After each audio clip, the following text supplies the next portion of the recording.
tempo de ansiedades, depressões, frustrações. E aonde eu posso encontrar alegria? Se nós esperamos que a alegria seja saciada a nós neste mundo, pelas coisas que somos, temos ou realizamos, nós brevemente vamos nos frustrar. Porque nós vamos perceber que aquela coisa que você queria muito, lembra daquela coisa que você queria muito? Seja aquele carro, seja a casa, seja aquela classificação profissional, aquele aumento no salário, aquele emprego, seja a família, os filhos, lembra aquilo que você queria muito? Você vai perceber que esta coisa, ela já não preenche exatamente ou cabalmente todas as necessidades do seu ser. Você queria muito, e você pensava, olha, quando eu tiver aquilo, isso vai ser legal, aí, vai acabar os problemas, né? É claro que não acabam os problemas, mas você vai entender que os outros problemas serão coisas pequenas, se eu conseguir esta coisa, porque com isso eu vou conseguir resolver os outros problemas, ou com isso eu não vou dar prioridade aos outros problemas, porque tendo isso para mim é importante. Só que a gente vai percebendo que não.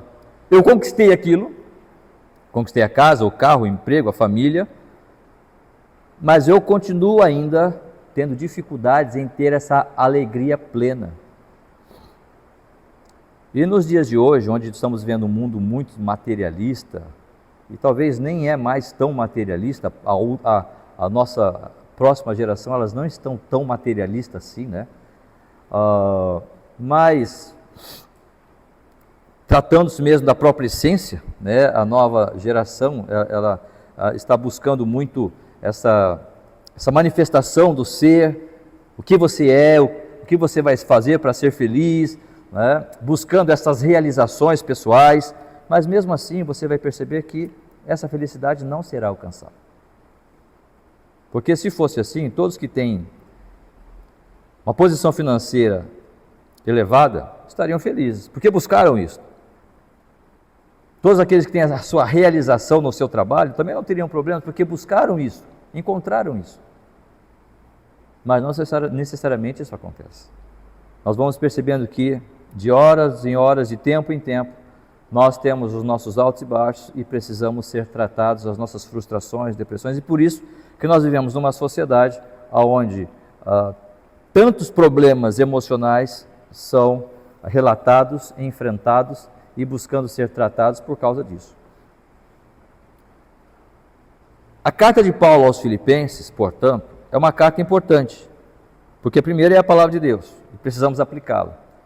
E em segundo ponto, porque fala da essência do ser humano, o homem interior, a sua mente. Se nós lembrarmos do que nós conversamos na semana passada, por exemplo, no versículo 8 do capítulo 4.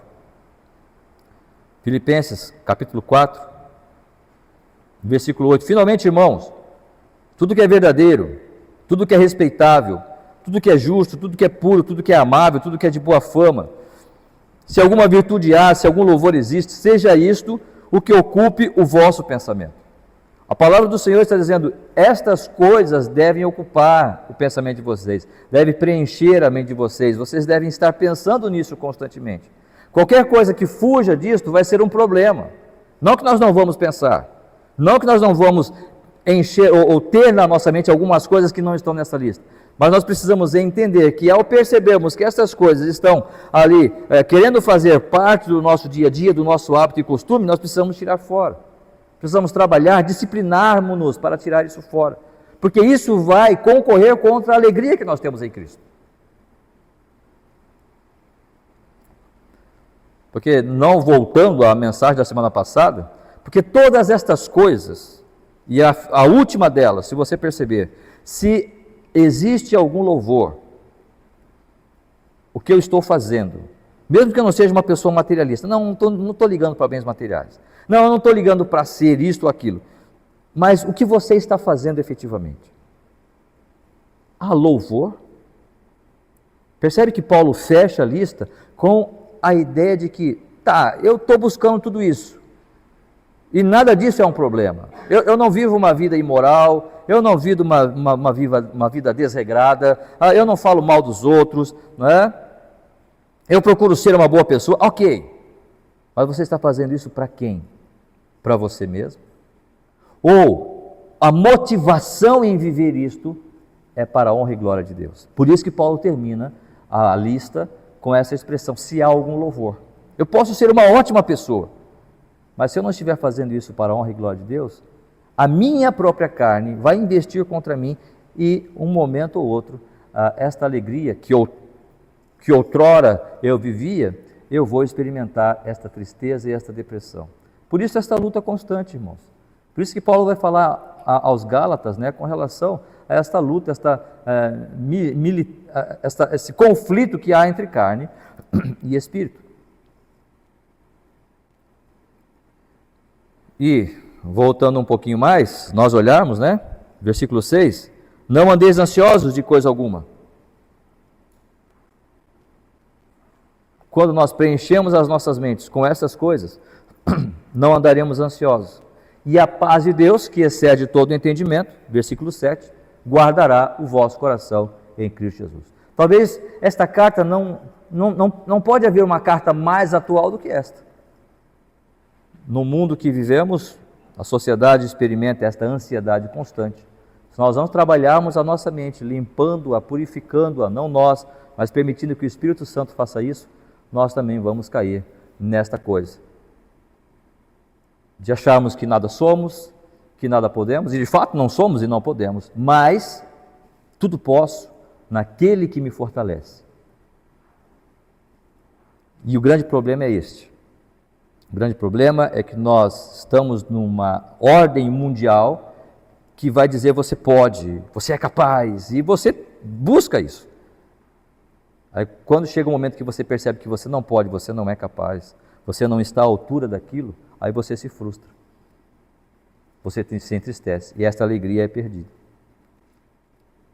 Porque, na verdade, a nossa alegria está em Cristo. Se eu sou ou não sou, se me reconhecem ou não me reconhecem, se eu sou aplaudido ou não sou aplaudido, isto pouco importa. Cristo está sendo exaltado e louvado, glorificado na minha vida, é isto o que importa. E perceba que Paulo vai continuar agora no versículo 8, no versículo 10, a primeira palavra que ele coloca ali é alegrei-me, fala de alegria.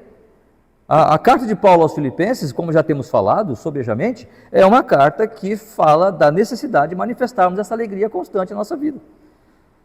E versículo 10 até o 20, ele vai dizer, alegrei-me sobremaneira no Senhor, porque agora mais uma vez renovaste a meu favor o vosso cuidado, o qual também já tinhas antes, mas vos faltava oportunidade. Digo isso não por causa da pobreza, porque aprendi a viver contente em toda e qualquer situação. Tanto sei estar humilhado, como também ser honrado. De tudo e em todas as circunstâncias, já tenho experiência, tanto de fartura como de fome, assim de abundância como de escassez.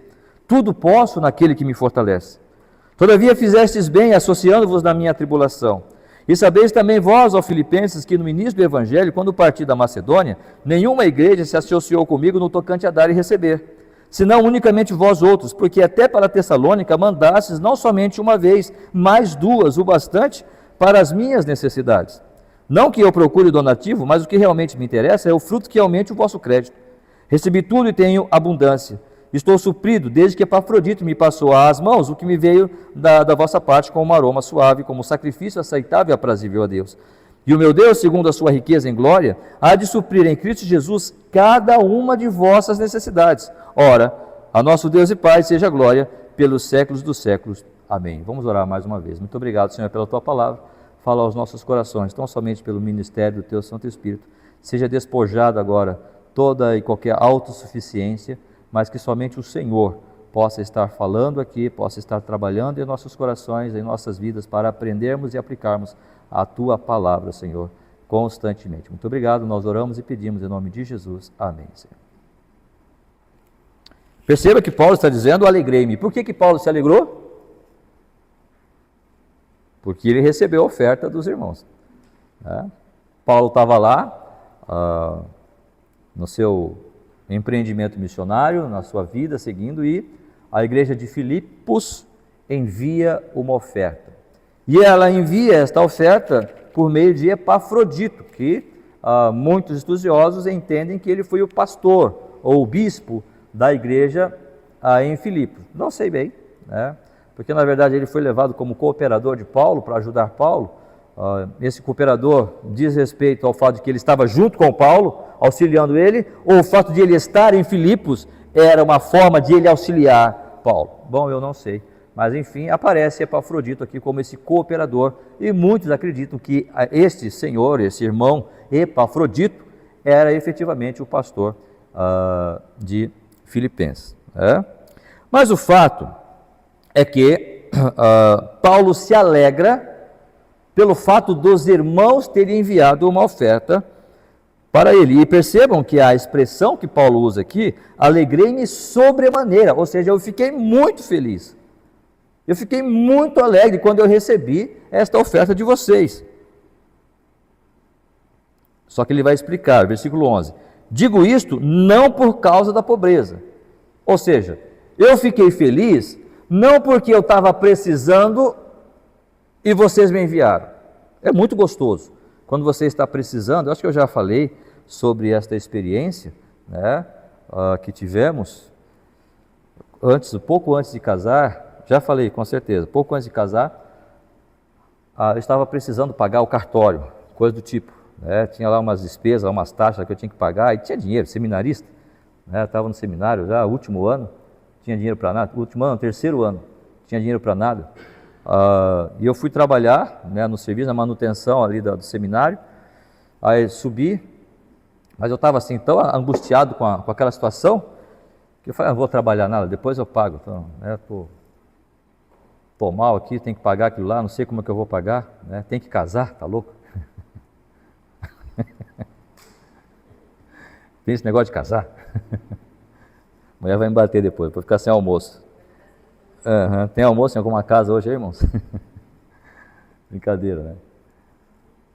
Aí eu desci, eu falei, eu não vou trabalhar nada, não tô legal para trabalhar, vou trabalhar pensando, sei lá, vou ter que ver alguma coisa para fazer, ver se eu posso sair, ligar para alguém, para ver se eu posso ter alguma oferta e tal. Irmãos, eu estou descendo que era um minhocário lá em cima, né? Eu estou descendo, que lá se fabricava humus, né? Vendia-se humus para poder auxiliar nas despesas dos próprios alunos. Então, estava descendo aqui aquele morro, aquela trilha ali, aí um irmão estava subindo. Ô, irmão Márcio, fala, irmão, tudo bem? Ô, irmão, uma oferta para o irmão aí. Ele colocou no meu bolso. Olhei, dinheiro que servia para eu pagar a taxa. Oi? Deu para casar. Falei, irmão!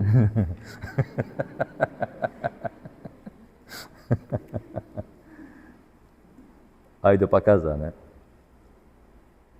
Qual não foi a alegria minha de saber que agora esse problema está resolvido? O que eu fiz? Voltei para o trabalho, certo? Não, voltei.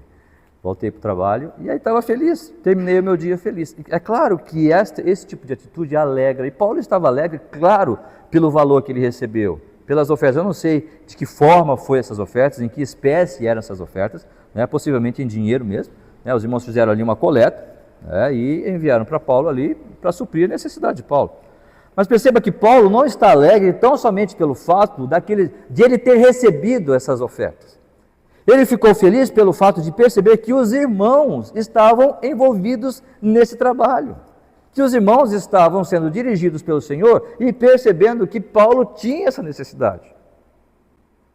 Perceba, irmãos, Paulo estava feliz pelo fato não somente de ter recebido um valor, mas ele percebeu que a igreja estava entendendo o ministério e estava entendendo que era necessário essa cooperação, e por isso ele ficou feliz. Agora, por que Paulo ficou feliz? Porque ele percebeu que a igreja também estava fazendo isto, não de maneira forçada. Não era uma lei que Paulo tinha imprimido sobre eles. Não era uma lei que Paulo tinha colocado, olha, vocês têm que me enviar de tanto em tanto tempo uma oferta para que eu possa me sustentar na obra, porque eu sou um homem de Deus, eu sou um servo do Senhor, e então como servo do Senhor eu ordeno que vocês... Nada disso. Paulo estava feliz porque aqueles irmãos, na alegria do seu coração, estavam fazendo esse trabalho com disposição, com autonomia da própria igreja, né? Claro, dirigida pelo Espírito Santo, com liberalidade, dizendo, Paulo, esta aqui é uma oferta de amor que estamos enviando para você. Paulo não precisou fazer reunião, não precisou ficar ligando, não, os irmãos mesmo de forma voluntária foram lá e ofertaram aquilo. Por que que nós, e isto acontece quando nós estamos também alegres naquilo que estamos fazendo. Quando aquilo não é forçado, quando aquilo não é pressionado. Portanto, queremos falar um pouco da alegria na contribuição. Cada irmão, não é só o apóstolo, não é só o missionário, não é só o pastor. Nós precisamos entender, irmãos, que a obra do Senhor, cada um de nós que aqui estamos, que um dia dissemos, Senhor, eu recebo a Cristo como Senhor da minha vida, eu entendo que eu sou um servo de Cristo, eu preciso manifestar esta alegria na obra do Senhor. Não é que tudo que você vai fazer, você vai ficar sorrindo, né? Não é isto. Estamos falando nesta prontidão, nesta liberalidade, nesta ação voluntária de fazer, de servir, de ajudar e cooperar. E as ofertas delas não fogem disso. A questão da participação financeira não foge desta questão. Ora, se nós olharmos para Romanos capítulo 9, versículo... Romanos 10, né? Versículo 14.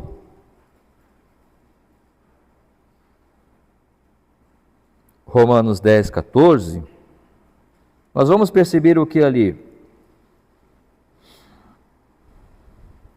Paulo está falando com relação à fé. Se você olhar, por exemplo, no versículo 9, o que é que vai dizer no versículo 9? Se com a tua boca confessares a Jesus como Senhor, e em teu coração creres que Deus ressuscitou dos mortos, serás salvo. Paulo está falando sobre o Evangelho, sobre o ato ou o fato de que pessoas precisam conhecer este Evangelho, que as pessoas precisam entender que Cristo morreu sim, mas Ele ressuscitou, e Ele está vivo. E se eu confessar isso com a minha boca, se eu crer nisto, e confessar a Jesus como Senhor da minha vida, então a salvação é uma realidade na minha vida. Esse é o contexto. Agora, como é que versículo 14, como é que alguém vai invocar ao Senhor, ou confessar ao Senhor, se não ouvir? Como, pois, invocarão aquele em que não creram? Eu não posso invocar ou confessar sobre um Deus que eu não creio nesse Deus. E como crerão naquele de quem nada ouviram? Como é que eu vou crer num Deus do qual eu nunca ouvi? É impossível. E como ouvirão se não há quem pregue? Para que eu ouça desse Deus, para que eu possa crer e invocá-lo, precisa que alguém pregue. E como pregarão se não forem enviados? É necessário que alguém seja enviado para que possa ser pregado esse Deus, para que eu possa crer nesse Deus, para que eu possa invocar esse Deus. É uma corrente. São elos que estão ligados. E não tem como você fugir disso. Esta responsabilidade, portanto, de realizarmos o trabalho do Senhor, é necessário vermos essas ligações até que o Evangelho chegue ao ouvido de alguém. Como é que alguém pode invocar um Deus do qual não crê, se não crê, se ninguém pregar, e como alguém vai pregar se não for enviado? E para ser enviado é necessário que alguém esteja suportando este envio, ou seja, financeiramente, irmãos, não tem como. Todo trabalho que se propõe a enviar, se propõe a propagar o Evangelho de Cristo, ele precisa de manutenção. Como é que você vai chamar isso? Dízimo? Não sei, podemos discutir isso depois. Ofertas? Não sei, podemos discutir isso depois. Alguém vai dizer que sim, é obrigatório nós darmos os 10% hoje.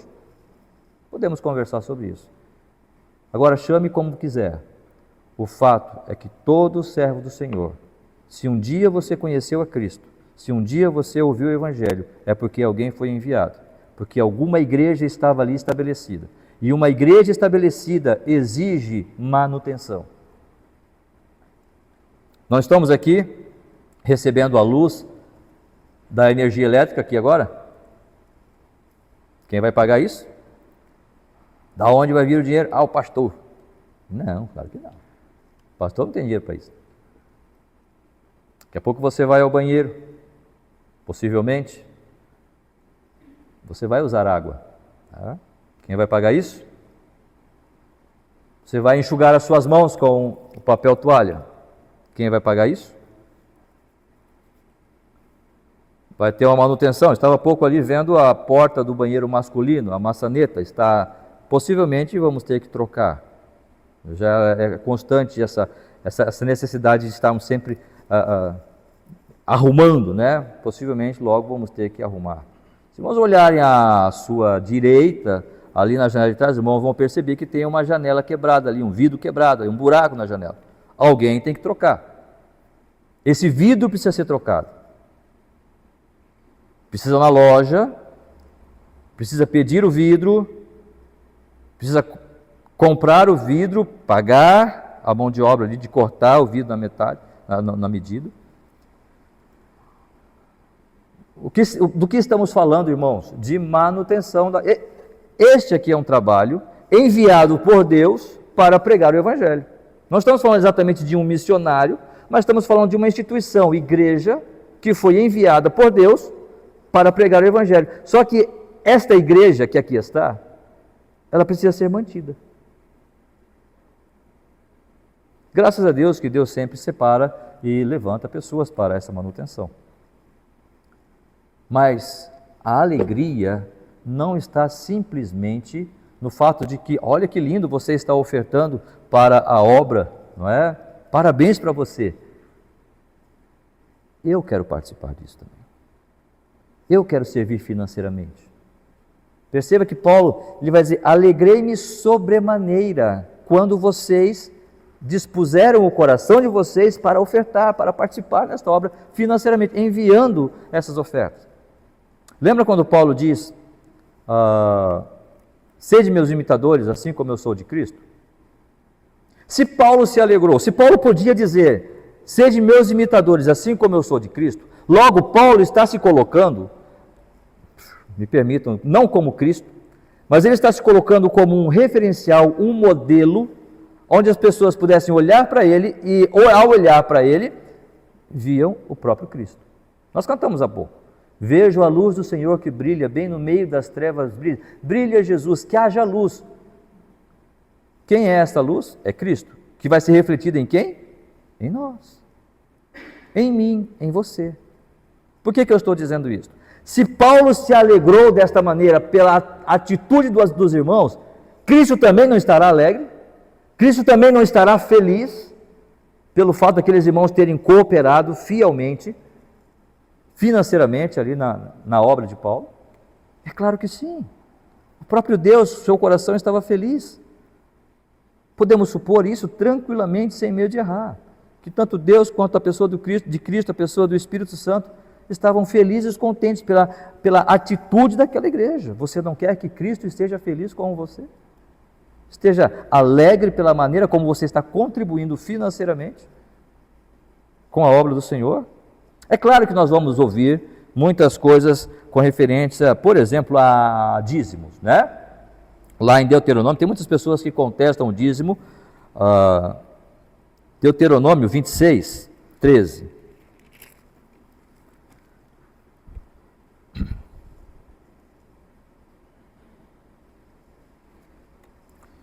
Deuteronômio 26, 13.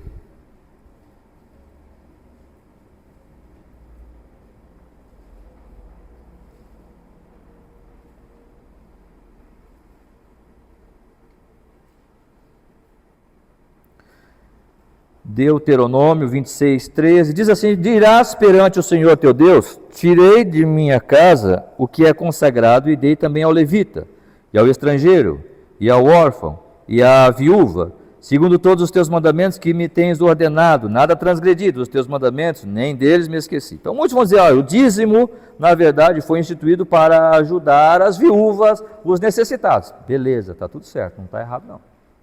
E isso vai ser corroborado por muitos em 1 Timóteo capítulo 5. 1 Timóteo capítulo 5.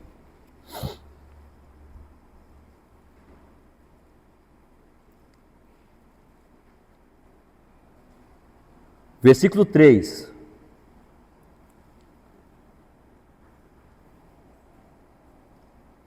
Primeiro Timóteo 5:3. Honra as viúvas, verdadeiramente viúvas. Então, aqui entende-se que esse honrar não é somente respeitar, mas implica também em ajudá-las financeiramente. Se nós voltarmos então para Atos capítulo 5, Atos capítulo 5, perdão, é 6. Atos capítulo 6.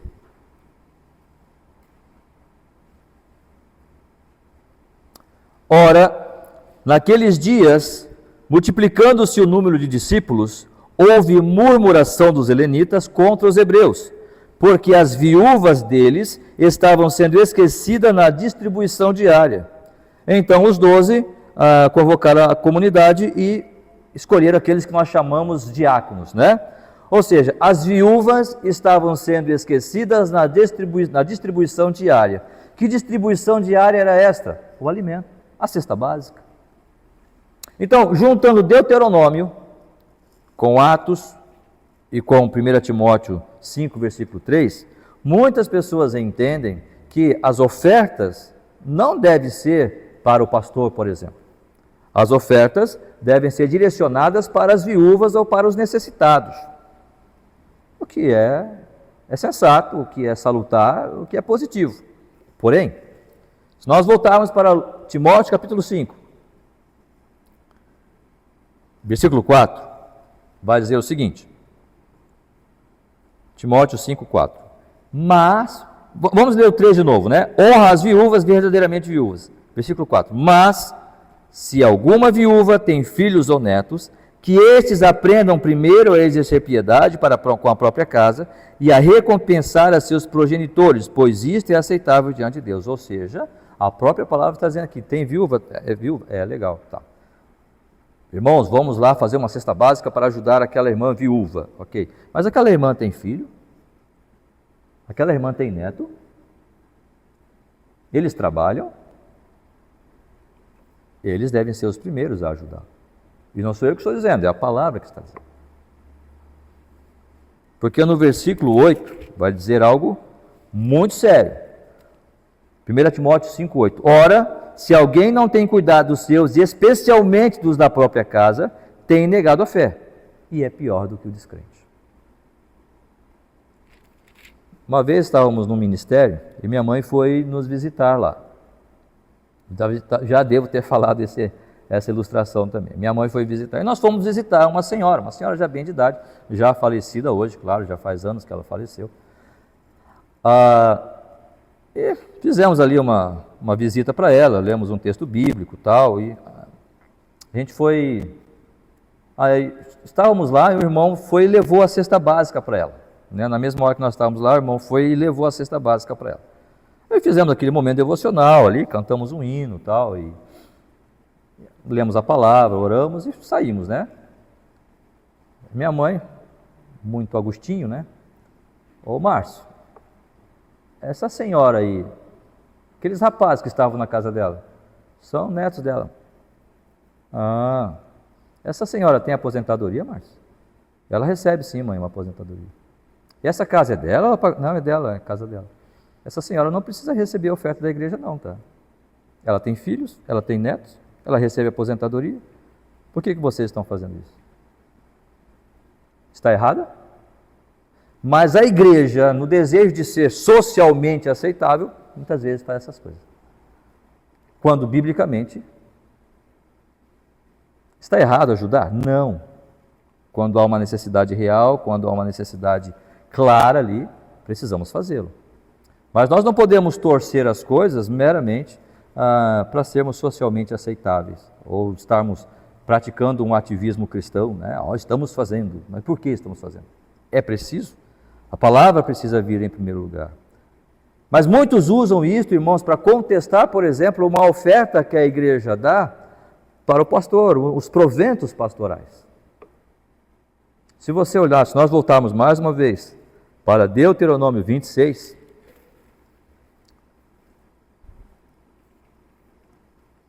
Deuteronômio 26, ainda que o dízimo é anterior à lei, né? Nós sabemos, mas nós não vamos entrar exatamente nessas questões, mas o dízimo ele é anterior à lei. Deuteronômio 26, 13. Dirás, os irmãos saíram agora, né? Até voltar lá demora um pouquinho, mas vamos lá. Deuteronômio 26, 13.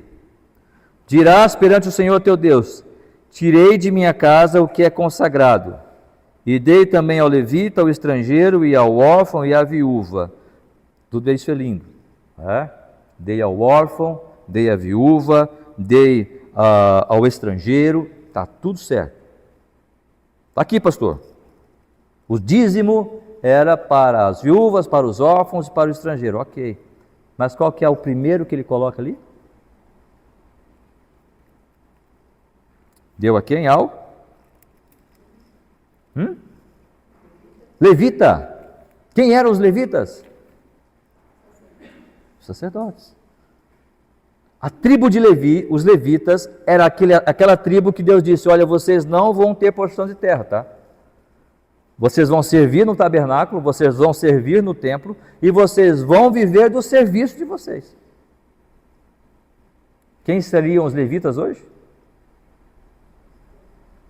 Os ministros, os líderes da igreja, aqueles que estão efetivamente exclusivos para a obra. Esta é uma realidade bíblica, não tem como fugir. Agora, podemos chamar de dízimo? Podemos. Quer? Não quer? Quer? Chame de oferta. Mas o fato é que a igreja precisa manter. Se a igreja não estiver contribuindo nesse sentido, alguma coisa não está indo bem. Eu estou deixando a minha responsabilidade, e mais do que responsabilidade, eu estou deixando o meu privilégio e a alegria em servir para outro fazer. E aí muitas vezes fica uma sobrecarga para outros, porque eu simplesmente não quero fazer aquilo que é obrigação, não quero usar esse termo, mas o meu privilégio em servir, participar desta alegria em servir e participar da alegria de Cristo em mim.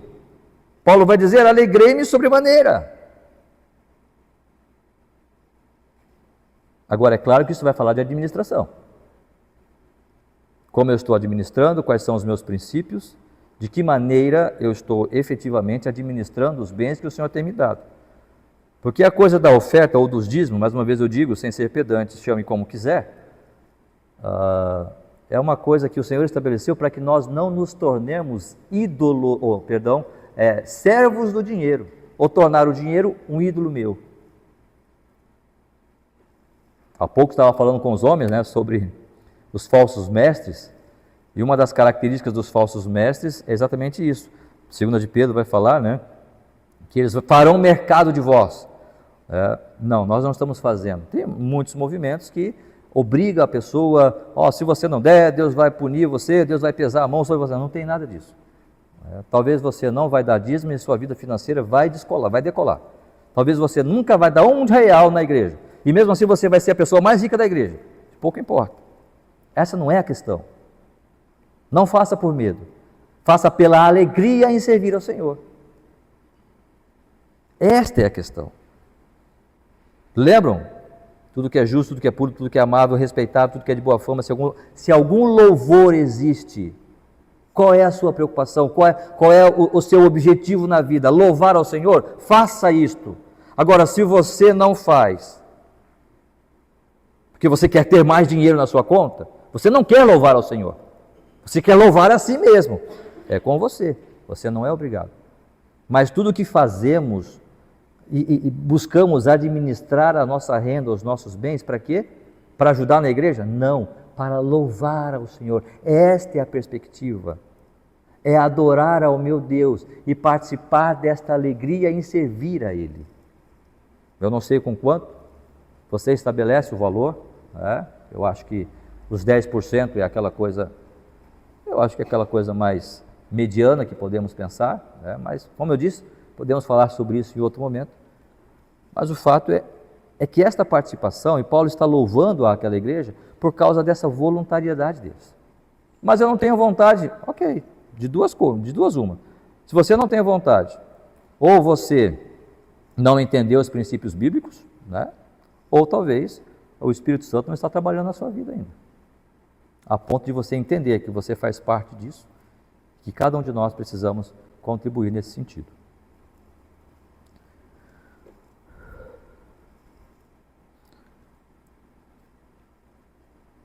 E percebam que Paulo vai dizer, Filipenses capítulo 4, então voltando, alegrei-me sobremaneira no Senhor, porque agora uma vez mais renovaste a meu favor o vosso cuidado.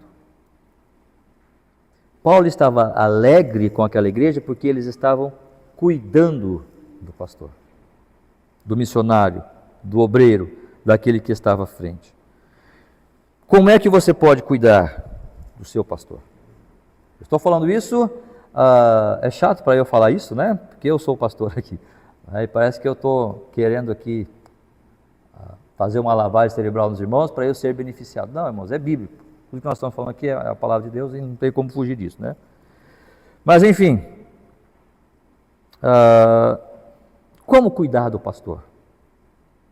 Primeira coisa que a igreja pode fazer para cuidar do pastor, se há realmente essa busca, essa preocupação, se há realmente esse anseio, é fazer o que nós já vimos numa dessas semanas atrás, em 3 João 4, terceira carta de João, no verso 4, já falamos isso um pouco, mas vamos repetir esta verdade. João era pastor.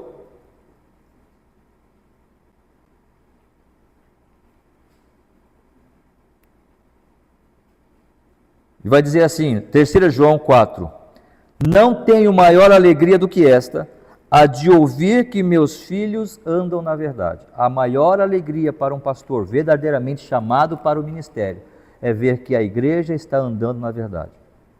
Não está se desviando para lá, para cá, que a sua igreja está ali, não porque gosta dele, mas porque ama a Cristo, porque honra ao Senhor Jesus, e estão buscando esta vida de santidade, cada um nos seus desafios, é claro, porque todos têm.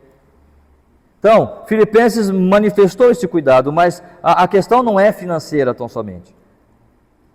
Como nós podemos cuidar do pastor da igreja? Se eu quero ver o meu pastor feliz, né, se eu gosto dele, tenho uma consideração e simpatia, e Paulo vai falar isso aos Hebreus, né?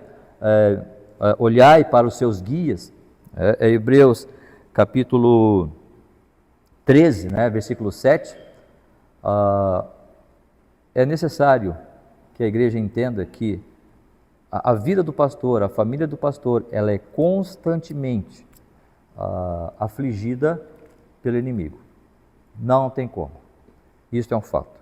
Paulo viveu isso, Pedro viveu isso, tantos pastores da história da igreja viveram isso. E se, imagine que já há essa luta, não é? E aí temos que enfrentar então mais problemas na igreja, problemas e murmurações. Não estou dizendo que isso está acontecendo, né? E murmurações e resmungos, né? O que temos que fazer? Vamos viver a nossa vida em santidade e trazer menos preocupação para o pastor. Não estou dizendo que isso está acontecendo, né? Mas quanto menos preocupação nós trouxermos para o nosso pastor, significa que nós estamos andando na verdade de Cristo, na palavra de Deus. É isso que nós queremos. Gálatas 6:6. Gálatas capítulo 6, versículo 6. Mas aquele que está sendo instruído na palavra, faça participante de todas as coisas boas aquele que o instrui. Ou seja, se eu estou recebendo instrução bíblica, instrução espiritual, eu preciso também fazer com que aquele que está me instruindo seja participante dessas coisas boas. Ou seja, torne o coração do seu pastor alegre e feliz, porque ele sabe que você está caminhando, você está apreciando a instrução. Hoje está difícil isso, irmãos. Antigamente era mais fácil, porque hoje nós temos muitos pastores. Pastor Márcio está aqui. Aí você chega em casa, liga a internet, YouTube, tem centenas de pastores lá. E um fala uma coisa, outro fala, mas o pastor Márcio falou aquilo. Mas aquele falou... O que eu vou ouvir? Qual é o pastor da tua igreja? E com essa diversidade, com essa facilidade, mais uma vez, eu sei que isso é um risco que eu estou falando, porque isso pode trazer a centralidade em mim, mas não é isso. A ideia é exatamente, Paulo está falando aos filipenses, havia uma igreja local, assim como nós estamos reunidos aqui, Filipenses também era uma igreja local, e eles estavam olhando para Paulo como pastor da igreja, e eles não tinham esta diversidade de ideias como nós temos hoje, que é, de certa forma positiva, porque na diversidade você pode buscar a verdade, porque você pode ser um déspota, um pastor déspota, que simplesmente estabelece verdades que não são verdades, isso aconteceu muito, não é? E estabelecer doutrinas que não são reais. A partir de hoje todo mundo vai usar só gravata, terno e gravata, porque a Bíblia diz isso. Vamos estar dizendo, não sei, mas eu estou dizendo que tem que ser assim. E aí cria-se doutrinas que não são doutrinas verdadeiras nem bíblicas, e a igreja segue muitas vezes, né? O grupo segue. Isso é um déspota, isso realmente não é alguém chamado para o ministério. Mas isso aconteceu muito. Então, essa diversidade, nós podemos ter ideias diferentes, e aí, claro, buscar a verdade. Mas, por outro lado, pode ser negativo, porque isso dilui demais aquilo que realmente é a verdade, o caminho que temos que seguir. E às vezes podemos ficar um pouco titubeantes, o que seguir? Aonde ir? Eu vejo aquele pastor lá, mas eu vejo o outro também, mas eu vejo o outro. Mas é importante, é vital, porque a igreja foi estabelecida por Deus. E há um ministro, seja essa, talvez amanhã você viaje, vá para outro lugar, mude de cidade e vá para uma outra igreja. Lá vai ter um pastor também. Esse pastor também precisa da sua consideração. Eu não estou mais na Igreja Batista da Graça, o pastor Márcio já não é mais meu pastor, mas eu vou para outra igreja. Eu preciso considerar aquele, porque é o homem que foi chamado por Deus para estar lá. Então, este cuidado, irmãos, é importante para que nós, claro, orar pelo pastor, porque a oração é aquela arma que temos contra o mal, contra as armas espirituais, contra a luta espiritual que temos, são as nossas armas espirituais contra esta guerra espiritual que vivemos. Portanto, é necessário que a igreja manifeste essa alegria em contribuir. Como? Em cuidar do ministro, em cuidar do seu líder, em cuidar do seu pastor. Seja financeiramente falando, que é importantíssimo, que é necessário. E pense não o pastor, só o pastor, mas a obra como um todo. E eu preciso participar financeiramente disso. E não somente disso, cuidar também do pastor, como Paulo vai dizer aqui, fiquei sobremaneiramente alegre pelo cuidado, o vosso cuidado para comigo. E Paulo vai dizer, o qual também já tinhas antes, mas faltava oportunidade. E agora vocês aproveitaram a oportunidade para me alegrar, e mostrar esta disposição, essa voluntariedade em servir. Não somente isso, irmãos, o nosso tempo já está indo, não vai dar tempo de nós terminarmos aqui a nossa fala, mas não somente nessa contribuição financeira, nesse cuidado com o pastor, mas a alegria também em se integrar na obra. Eu estava essa semana na escola e uma segunda professora ali, conversando com ela é evangélica também, de uma igreja, e ela falou, professor, essa semana eu fui convidado para cuidar, nós fomos convidados para cuidar de uma igreja, Eu falei, legal, mas pensei comigo, legal até. Por que legal até? Irmãos, cuidar de igreja não é fácil não. Certa vez lá no Rio Grande do Sul, um rapaz, amigo nosso, falou, Márcio, o pastor me chamou para cuidar de uma igreja lá em Cidreira, nós morávamos em Tramandaí, ele foi convidado para cuidar de uma igreja em Cidreira. Eu falei, rapaz, posso te ser sincero, a nossa amizade aí? Ô Márcio, fala aí, você não está preparado? Não, ele era casado, tinha filhos, você não está preparado? Não. Não, mas porque o pastor disse que ele sonhou, teve visão essa noite, e se eu não for, que ali acordou à noite, acordou falando em línguas, e eu era o homem para... Falei, rapaz, a coisa não funciona assim, homem. Mas vai, se você quiser, né? Tudo bem. Não, aí pegou e foi. Vendeu tudo que tinha, deixou sua empresa, vendeu a empresa, foi lá para a Cidreira para cuidar daquele trabalho, porque agora ele ia ser o pastor da igreja em Cidreira. Bom, irmãos, nós fomos visitar ele uma vez, chegamos lá, tomamos um café e contando ali, problema com o filho, problema com a outra filha, questão de saúde, questão psicológica, questão de o filho saiu de casa, se juntou com uma senhora bem mais velha que ele, e ele inventando coisas, problema com dívidas, começou a construir uma casa, não terminou de construir a casa,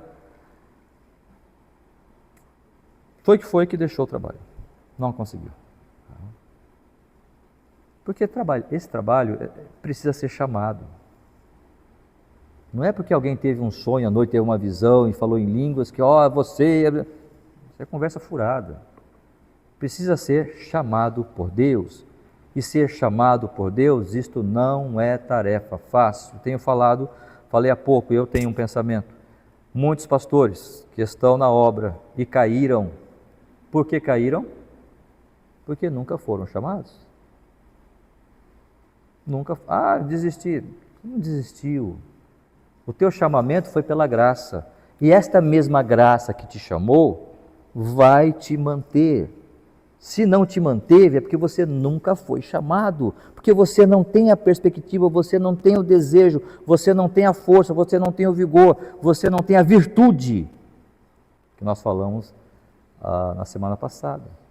Este poder. Paul Washer, certa vez pregou o seguinte: Deus faz todas as coisas para a sua glória. Imagine uma flor lá na floresta, no meio do mato. Ninguém está vendo aquela flor. Aquela flor nasce, bonita, linda, aquela rosa, e ela, em todo o seu viço, ela apresenta a sua beleza, as suas cores, mas com o tempo ela morre. A pergunta é, por que Deus permitiu que aquela rosa nascesse naquela floresta sem que ninguém tenha visto, ninguém tenha percebido a sua beleza, ninguém tenha experimentado o cheiro daquela flor? Por quê? Porque Deus é glorificado na rosa. Deus não é glorificado se eu vir a rosa, ou se a rosa for útil para mim, ou se eu recolher a rosa e fazer dela um perfume. Isto não importa. Deus foi glorificado, mesmo que ninguém tenha visto. Deus foi glorificado naquela flor que ali estava. Ser ministro, ser chamado para a obra, não é alguém, vai lá, cuida daquela... Opa, isso não é brincadeira não. Quando nós olhamos para Atos 13, percebemos quando Paulo e Barnabé são chamados para a obra, para as viagens que eles iriam empreender, eles já estavam na igreja. Eles já estavam na igreja servindo como pastor e presbíteros. Eles já estavam ali servindo. Não foi uma coisa que Paulo estava lá, assistindo o jogo de futebol, domingo à tarde, não dá para fazer, eu vou ver o Corinthians perder hoje, né? Porque hoje o Corinthians já está perdendo, né? Vou ver o Corinthians perder hoje. Aí de repente, no meio do jogo, o Espírito Santo me chamou. Não, ele já estava na igreja, já estava servindo. Ele não estava sentado ali no banco, ouvindo, ele já estava servindo na obra. E em servir, o Espírito Santo o chamou. Muita gente está achando que ser pastor é simplesmente se levantar, hoje eu sou pastor. Não. Você precisa muitas vezes entender que talvez você seja aquela rosa na floresta que ninguém vai aplaudir, que ninguém vai ver, que ninguém vai reconhecer o seu valor. Mas você está ali, firme. Existem homens que foram chamados para ser pastores de igreja de 5.000 pessoas. Existem homens que foram chamados para ser pastores de uma igreja de 1.000 pessoas. Existem homens que foram chamados para ser pastores de igreja de 500, 100, ou 20, ou 30, quem sabe 10. Isso não importa. O que importa é, Deus está sendo glorificado no meu ministério. Não importa se estamos tendo views, se estamos tendo aplausos. Importa é, Deus está sendo glorificado. Agora, quantos de nós estamos preparados para isso? Todos estamos? Não. Por isso, irmãos, o ministério pastoral é algo que precisa ser entendido. E hoje está sendo deturpado isso. Qualquer um pode sair, se levantar e cuidar de uma igreja. Não, não pode. Não é assim que funciona. Precisa ter um chamado. E sobre esse chamado, nós vamos falar na semana que vem, porque o nosso tempo já se foi. Vamos ficar em pé? Vamos orar? Na verdade, vamos cantar mais um hino. Quero pedir que os irmãos escolham um hino para nós cantarmos, por favor. E com esse hino, depois eu quero pedir que o irmão João, por favor, ore, terminando o nosso culto. E o nosso culto então estará encerrado. Lembrando que semana que vem é às 10 horas, não às 9. E lá a seguir temos também o nosso almoço, né? Os irmãos podem escolher um hino para nós cantarmos. Como? 17 nós já cantamos? Vamos então, dia a dia. Dia a dia não, é deslumbrante, né? Deslumbrante.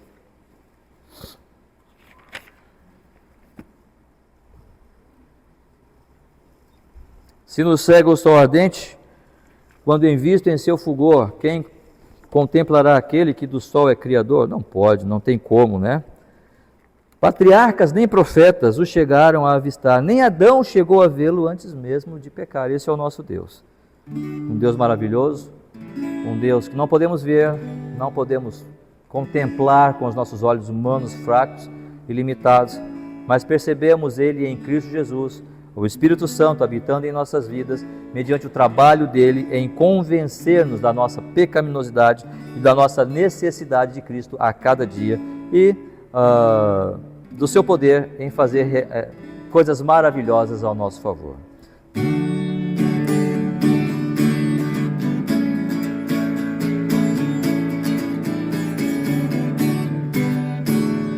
Se nos cega o sol ardente, quando visto em seu fulgor, quem contemplará aquele que do sol é criador?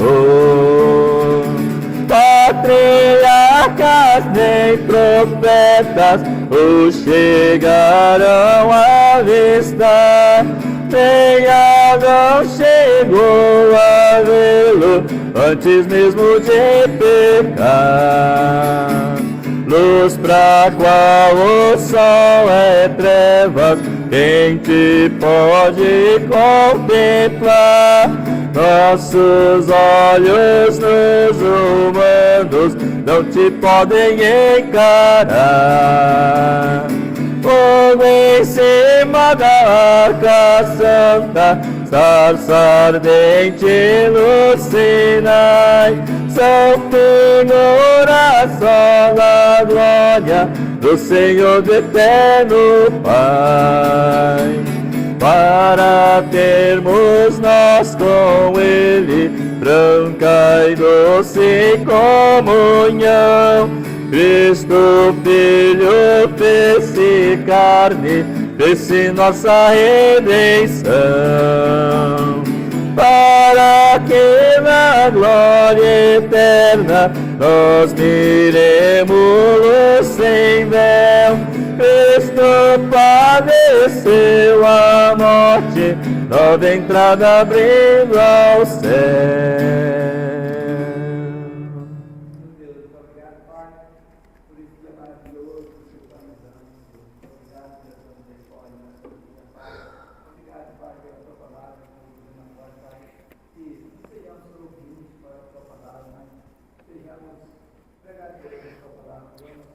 Amém.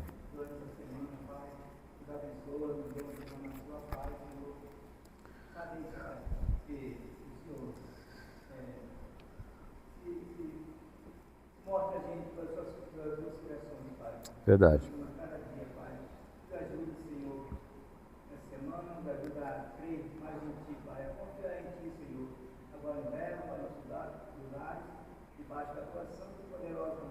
Amém, Pai. Amém. Nosso curso está encerrado. Aqueles que nos visitam, mais uma vez, um obrigado e seja bem-vindo. Sempre que quiser chegar, as portas estão abertas. Amém? Cristo, Filho, ó, irmão, sua caneta. Muito obrigado. Estava lá, estava lá. Não, estava lá.